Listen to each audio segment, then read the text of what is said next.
নমস্কার, খবর শুনছেন আপডেট বাংলা চ্যানেল থেকে। আজ বৃহস্পতিবার 29 তারিখ। জানাবো আজকের বাছাই করা 10টি গুরুত্বপূর্ণ তাজা খবর। শুরুতেই হেডলাইন্স। সর্বনাশ, শুভেন্দুর সঙ্গে তৃণমূলের কার কার যোগাযোগ, তথ্য সামনে আসতে চমকে উঠলেন মমতা। প্রধানমন্ত্রীর সভায় আমন্ত্রণ না পেয়ে দিলীপ বলে দিলেন মনের কথা। হঠাৎ বিস্ফোরণে কেঁপে উঠল ডায়মন্ড হারবার থানা, ঘটনাস্থল জুড়ে আতঙ্ক। আমি নির্দোষ, বাবাকে দেখে জেলে কান্নায় ভেঙে পড়লেন পাক চর জ্যোতি। গরু বাছুরকেও ভোটে জিতিয়েছি, রাজনীতি কারোর বাপের নয়, বললেন অনুব্রত মণ্ডল। ভারতের কালা দানায় কাল ঘাম ছোটাবে বাংলাদেশকে। পেহেলগামের মর্মান্তিক হামলার মাস্টার মাইন্ড মুনির, বিস্ফোরক দাবি পাক সেনা প্রাক্তনীর। এবার আসছি বিস্তারিত খবরে। 2026-এর আগে শুভেন্দু অধিকারীর আতঙ্ক যেন আরও বেশি করে গ্রাস করেছে তৃণমূলের মধ্যে। সম্প্রতি ভরতপুরের তৃণমূল বিধায়ক হুমায়ুন কবির দাবি করেছেন, মুর্শিদাবাদ জেলার অনেক বিধায়ক শুভেন্দু অধিকারীর সঙ্গে গোপনে গোপনে যোগাযোগ রাখছেন। আর তার সেই বক্তব্য নিয়ে রীতিমতো আলোড়ন পড়ে গিয়েছে রাজনৈতিক মহলে।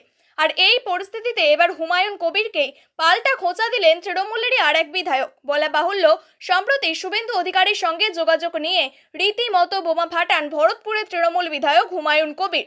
তিনি বলেন, কার সঙ্গে কার কথা হচ্ছে, যারা নেতা হয়ে বসে রয়েছে এই জেলার তাদেরকে জিজ্ঞেস করুন। দিনের বেলায় সারাদিন তৃণমূলের বড় বড় পদ নিয়ে বসে রয়েছেন, তারা কেন শুভেন্দু অধিকারীর বাড়িতে রাতের অন্ধকারে ভেট পাঠান?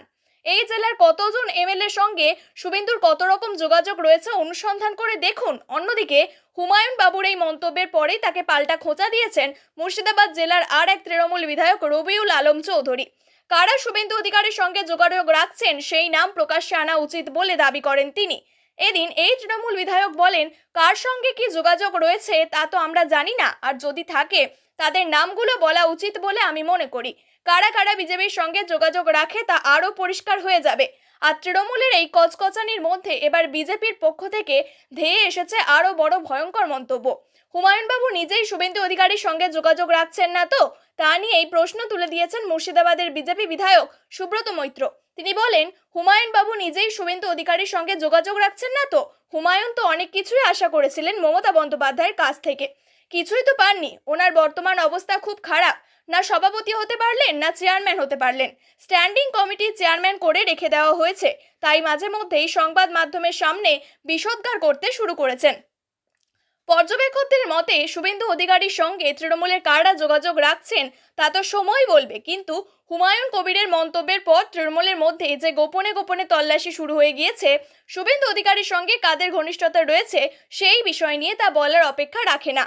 আর তৃণমূলের বিধায়ক যেভাবে শুভেন্দু অধিকারীর সঙ্গে দলের অনেকেই যোগাযোগ রাখছেন বলে মন্তব্য করেছেন, তাতে যে চিন্তা বাড়ছে স্বয়ং মমতা বন্দ্যোপাধ্যায়ের। তিনি যে 2026-এর বিধানসভা নির্বাচনের আগে তার দলকে নিয়ে শুভেন্দু অধিকারীর আতঙ্কে ভুগতে শুরু করেছেন, এবং সেই আতঙ্ক যতদিন যাবে ততই বাড়বে, সেই ব্যাপারে নিশ্চিত রাজনৈতিক বিশেষজ্ঞরা। তিনি সাধারণ কর্মী, যার নেতা তারাই থাকবেন। প্রধানমন্ত্রী নরেন্দ্র মোদীর সভায় বৃহস্পতিবার মোদীর সভায় আমন্ত্রণ না পাওয়া নিয়ে মুখ খুললেন একদা বিজেপির রাজ্য সভাপতি তথা প্রাক্তন সাংসদ দিলীপ ঘোষ। মোদীর সভায় ডাক পাননি বিজেপি নেতা, কিন্তু কেন? এই নিয়ে ইকো পার্কে প্রাতঃ ভ্রমণে বেরিয়েই নিজেই জানালেন সবটা। দিলীপ এদিন বলেছেন, উত্তরবঙ্গের কর্মসূচি আছে, ওখানকার কর্মীরা থাকবে। কলকাতায় যখন আসবে আমরা থাকবো। যারা পদাধিকারী আছে তাদের প্রোটোকল থাকে, তাদেরকেও থাকতে হয় প্রধানমন্ত্রীর সঙ্গে। তারপর দিলীপের সংযোজন, আমি কোনো পদাধিকারী নই, আমি সাধারণ এক কর্মী। এখানে যখন আসবেন তখনই যাব, আমি মাঠে সক্রিয় আছি, সাধারণ কর্মীদের সঙ্গে রয়েছি। এরপর সাংবাদিকরা দিলীপকে প্রশ্ন করেন, দল কি দিলীপের ব্যাপারে অস্বীকার করেছে? বিষয়টি যদিও পাত্তা দিতে নারাজ বিজেপি নেতা, তিনি আবারও স্পষ্ট করে উত্তর দিলেন, স্বীকার অস্বীকার কে করলো না করলো তাতে কোনো ফারাক পড়বে না। আমার দল যা দায়িত্ব দিয়েছে আমি নিষ্ঠার সঙ্গে পালন করেছি। যে কাজ অসম্পূর্ণ রয়েছে সেটা পরবর্তী যারা আছেন করবেন। দিলীপের খারাপ লাগে না? বিজেপি নেতা বললেন, খারাপ কেন লাগতে যাবে? আমি কোনোদিন ভাবিনি রাজ্য সভাপতি হব, সাংসদ হব। পার্টি যতটা বলেছে ততটাই করেছি, আবার পার্টি দায়িত্ব দেয় করব, আর যদি বলে সাধারণ কর্মী হিসেবে কাজ করতে তাও করব। এর জন্য আমার না আছে দুঃখ, না আছে আশা প্রত্যাশা। তবে দিলীপের এই আমন্ত্রণ না পাওয়া নিয়ে মুখ খোলেননি বিধানসভার বিরোধী দলনেতা শুভেন্দু অধিকারী। তিনি বলেন, আয়োজক আলিপুরদুয়ার জেলা বিজেপি, তারা বলতে পারবে কাকে ডেকেছেন আর কাকে ডাকেননি। বস্তুত 24-এর লোকসভা ভোটে আসন বদলের পর থেকেই দলের থেকে দূরত্ব বাড়ছিল দিলীপের। তার সংসদীয় আসনে বদলে দেওয়া নিয়ে মুখ খুলেছিলেন বিজেপি নেতা। এবার দীঘার জগন্নাথ মন্দিরে মুখ্যমন্ত্রীর পাশে বসে কথা বলার ছবি প্রকাশ্যে আসতেই সেই চিড়ে যেন ফাটল ধরে। শুভেন্দু সৌমিত্র খান মতো বড় বড় নেতারা মুখ খোলেন, তারপর আজ দেখা গেল প্রধানমন্ত্রী সভায় ডাক পাননি তিনি। দলে কি ধীরে ধীরে তবে ব্রাত্য হচ্ছেন বিজেপির এই নেতা? রাজনীতির অলিতে গলিতে চলছে সেই রকমই জল্পনা। ভয়াবহ বিস্ফোরণে কেঁপে উঠল ডায়মন্ড হারবার থানার পিছন দিকের পুকুর পাড়ের এলাকা। বুধবার রাত 7:40 নাগাদ এই বিস্ফোরণ ঘটে। প্রাথমিকভাবে জানা গিয়েছে ওটা থানার ক্যান্টিনে থাকা গ্যাস সিলিন্ডারের প্রথম বিস্ফোরণ হয়। ডায়মন্ড হারবার থানার পিছনে বাজে বিস্ফোরণ, কালো ধোঁয়ায় ছেয়ে গিয়েছে গোটা এলাকা। আতঙ্কিত এলাকাবাসীরা ঘটনাস্থলে দমকলের একাধিক ইঞ্জিন। স্থানীয় সূত্রে জানা যায় আজ সকাল অর্থাৎ বুধবার সন্ধ্যায় হঠাৎই বিস্ফোরণে কেঁপে ওঠে অর্থাৎ দক্ষিণ 24 পরগনার ডায়মন্ড হারবার 10 নম্বর ওয়ার্ডের মাধবপুর এলাকার 117 নম্বর জাতীয় সড়কের পাশে ডায়মন্ড হারবার থানা। বিস্ফোরণে ধীরে ধীরে গোটা এলাকায় কালো ধোঁয়ায় ছেয়ে গিয়েছে। এখনো পর্যন্ত হতাহতের কোনো খবর পাওয়া যায়নি। আগুন নিয়ন্ত্রণে আনার জন্য ডায়মন্ড হারবার দমকল বিভাগ থেকে দমকলের একাধিক ইঞ্জিন ঘটনাস্থলে পৌঁছেছে। গোটা এলাকা নিরাপত্তাজনিত কারণে মুড়ে ফেলেছে ডায়মন্ড হারবার থানার পুলিশ। পুলিশ সূত্রে জানা গিয়েছে ডায়মন্ড হারবারের পক্ষ থেকে ডায়মন্ড হারবার থানা এলাকায় বিভিন্ন জায়গা থেকে নিষিদ্ধ শব্দবাজি থানা চত্বরে যে এলাকায় মজুত করা হয়েছিল সেই জায়গায় হঠাৎই আগুন লেগে বিস্ফোরণ ঘটে। তবে কিভাবে আগুন লাগলো তা খতিয়ে দেখছে ডায়মন্ড হারবার থানার পুলিশ। গোটা বিষয়ে আতঙ্ক ছড়িয়েছে গোটা এলাকায়। নিরাপত্তাজনিত কারণে ডায়মন্ড হারবার শহরের বিদ্যুৎ পরিষেবা বিচ্ছিন্ন করে রাখা হয়েছে। থানাগুলিতে যে পরিমাণ বিস্ফোরক মজুদ থাকছে তাকে কেন্দ্র করে প্রায়ই দুর্ঘটনা ঘটছে। কিছুদিন আগে মালদা জেলার কালিয়াচক থানাতেও এই ধরনের অগ্নিকাণ্ডের ঘটনা ঘটে। মালখানার সমস্ত কিছু পুড়ে ছাই হয়ে যায়। আমি নির্দোষ, আমাকে ফাঁসানো হয়েছে, বাবাকে দেখে জেলের ভিতর কান্নায় ভেঙে পড়লেন গুপ্তচর বৃত্তির অভিযোগে গ্রেপ্তার হওয়া জ্যোতি মালহোত্রা। সোমবার 9 দিনের পুলিশ রিমান্ড শেষ হওয়ার পর ইউটিউবারকে বিচার বিভাগীয় হেফাজতে পাঠানো হয়েছে। মঙ্গলবার থেকে তার ঠাঁই হয়েছে হরিয়ানার হিসার সেন্ট্রাল জেলে। ঘটনাচক্রে মঙ্গলবারই জ্যোতির বিষয়ে চাঞ্চল্যকর তথ্য গোয়েন্দাদের হাতে এসেছে। সূত্রের খবর, দানিশ ছাড়াও ইউটিউবারের সঙ্গে যোগাযোগ ছিল আরও 3 আইএসআই এজেন্টের। জ্যোতির ল্যাপটপ পরীক্ষার পরেই তা জানতে পারেন তদন্তকারীরা। তবে তাদের মাধ্যমে ইউটিউবার ভারতে কি গোপন তথ্য পাকিস্তানে পাচার করেছেন সেগুলি এখন খতিয়ে দেখা হচ্ছে। পাকিস্তানের হয়ে গুপ্তচর বৃত্তির অভিযোগে গ্রেপ্তার হয়েছেন জ্যোতি। 2023 সালে ভারত পাক দূতাবাস কর্মী এহসান উর রহিম ওরফে দানিশের সঙ্গে জোর এর নামেই নিজেকে পরিচয় দেন জ্যোতির আলাপ। ক্রমে ঘনিষ্ঠতা। এই দানিশকে ইতিমধ্যেই পাক দূতাবাস থেকে বের করে দিয়েছে নয়াদিল্লি। তাকে পার্সোনা নন গ্রাটা অর্থাৎ অবাঞ্ছিত ব্যক্তি হিসাবে বিতাড়িত করেছে ভারত সরকার। দানিশ সম্পর্কে তদন্ত করতে গিয়ে প্রথমে জ্যোতির নাম পান তদন্তকারীরা। এই দানিশের বিশেষ আমন্ত্রণে গত বছর পাক দূতাবাসে ইফতার পার্টিতে যায় জ্যোতি এবং পুরো বিষয়টি ভিডিও করে সে। সেই ভিডিও দেখেই সন্দেহ হয় গোয়েন্দাদের। এছাড়াও সম্প্রতি সোশ্যাল মিডিয়া ইনফ্লুয়েন্সার হরিয়ানার জ্যোতি সহ বেশ কয়েকজনকে গ্রেপ্তার করেছে পুলিশ। অভিযুক্তদের জিজ্ঞাসাবাদ করে তাদের পাক যোগের একাধিক তথ্য তদন্তকারীদের হাতে এসেছে।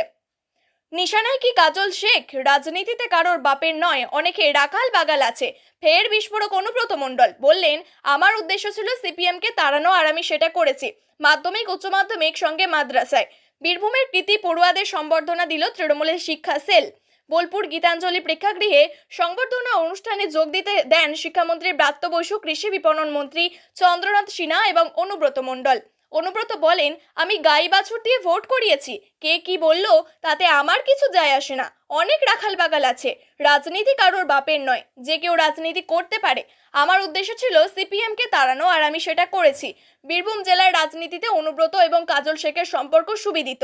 21-এর বিধানসভা এবং 24-এর লোকসভা ভোটে সিউড়ি রামপুরহাটে ভোটের নিরিখে পিছিয়ে ছিল তৃণমূল। এই একই ফল হয়েছিল অনুব্রতের খাস তালুক বোলপুরেও। এই পরিস্থিতিতে তিনি মহকুমা শহরে মিছিল করার সিদ্ধান্ত নেন। পরে অবশ্য কোর কমিটির তরফে জানানো হয়েছে মিছিলের সিদ্ধান্ত দলগত। এদিকে এই মিছিল ঘিরে ফের অনুব্রত কাজল দ্বন্দ্ব প্রকাশ্যে চলে এসেছে। একে অপরকে কটাক্ষ করতে ছাড়ছেন না দুই পক্ষই। রাজনৈতিক মহলের ধারণা, নাম না করে কাজলকে কটাক্ষ করছেন অনুব্রত। এর আগেও পরোক্ষভাবে কাজলকে নিশানা করেছিলেন তিনি।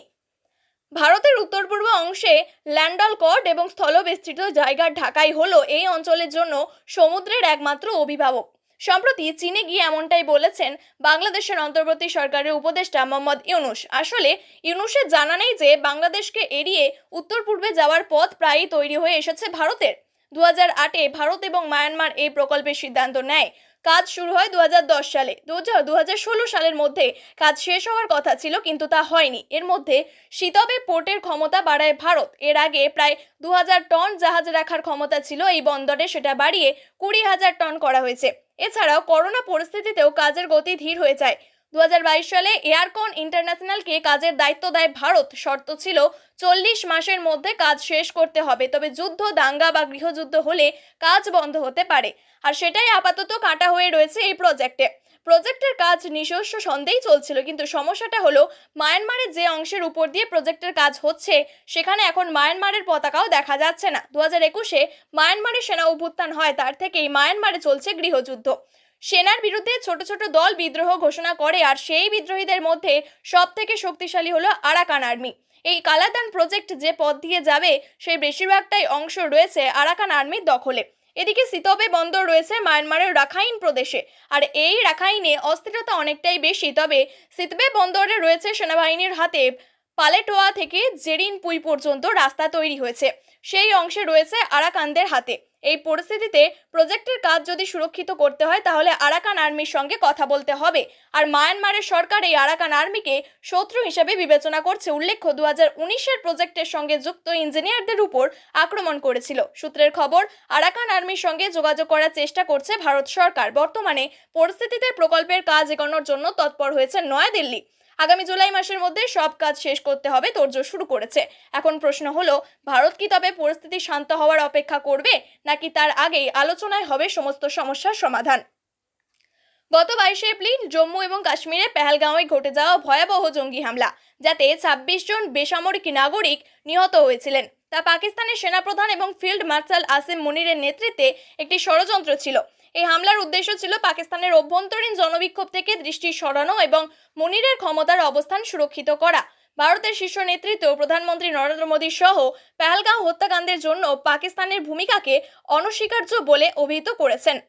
মোদী বলেছেন, ভারতের প্রতিটি জঙ্গি এবং তাদের সমর্থকদের চিহ্নিত করে শাস্তি দেবে।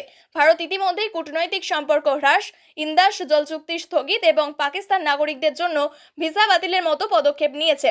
আন্তর্জাতিকভাবে মুনিরের ভূমিকা নিয়ে সমালোচনা বাড়ছে। প্রাক্তন পেন্টাগন কর্মকর্তা মাইকেল রুবিন মুনিরকে ওসামা বিন লাদেনের সঙ্গে তুলনা করে তাকে জঙ্গি বলেছেন। মার্কিন যুক্তরাষ্ট্রের সিনেটে মার্চ 2025 একটি বিল উত্থাপিত হয়, যেখানে মুনিরের বিরুদ্ধে রাজনৈতিক বিরোধীদের নিপীড়নের জন্য নিষেধাজ্ঞার দাবি জানানো হয়। পেহেলগাঁও হামলা ভারত পাকিস্তান সম্পর্কে নতুন উত্তেজনা সৃষ্টি করেছে। আদিল রাজার বিস্ফোরক দাবি পাকিস্তান সেনাবাহিনী এবং আইএসআই এর জঙ্গি কার্যকলাপে জড়িত থাকার অভিযোগে আরও শক্তিশালী করেছে। আসিম মুনিরের নেতৃত্বে এই হামলা কেবল কাশ্মীরের অস্থিতিশীলতা সৃষ্টির চেষ্টা নয়, বরং পাকিস্তানের অভ্যন্তরীণ সংকট থেকে দৃষ্টি সরানোর কৌশল বলে মনে হচ্ছে। ভারতের পক্ষ থেকে এই হামলার জবাবে কঠোর পদক্ষেপের প্রতিশ্রুতি দেওয়া হয়েছে, তবে এটি সতর্কতার সঙ্গে পরিচালনা করা প্রয়োজন, যাতে মুনিরের অবস্থান আরও শক্তিশালী না হয়। প্রিয় দর্শক, নিয়মিত সঠিক খবরগুলি সঠিক টাইমে পেতে সাবস্ক্রাইব করুন আপডেট বাংলা চ্যানেলটিকে। ধন্যবাদ।